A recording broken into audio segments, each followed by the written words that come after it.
So their definition, and again, you might have put it in your own words, is that when it comes down to it, similar figures means that we're looking at figures that have the same shape, like these two down here, the exact same shape, but not the same size. And so that's how similar is different from congruent. With congruent figures, the figures would have to be the same shape and the same size. But with similar figures, same size is not a requirement. All right, the next thing is, well then, what are corresponding angles if they're not the exact same shape? Well, with corresponding angles, it's just like before. They're the matching angles. A matches with D, B matches with E, C matches with F. And even though they're similar and not congruent triangles, that it does turn out that those angles are congruent to each other. And it's a little hard to see on the screen, but that's the congruency symbol, the equal sign with the little squiggle on top. So A is the same angle measure as D, B is congruent to E, C is congruent to F.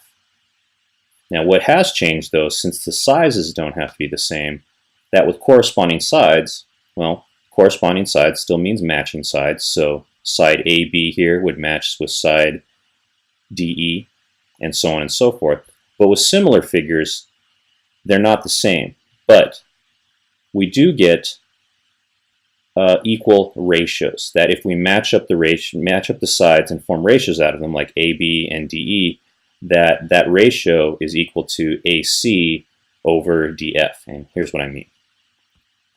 So if I take the side lengths AB and put it over DE, well, it turns out that that fraction, that ratio, turns out to be the same as BC and EF. And it turns out to be the same as the last one, AC over DF.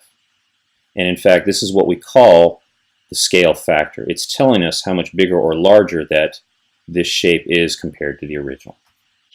All right, so the way we indicate that shapes are similar is with this symbol right here. It's just the little squiggle line. No equal sign, just the squiggle. So this says that triangle ABC is similar to DEF. And notice how this is different from congruent.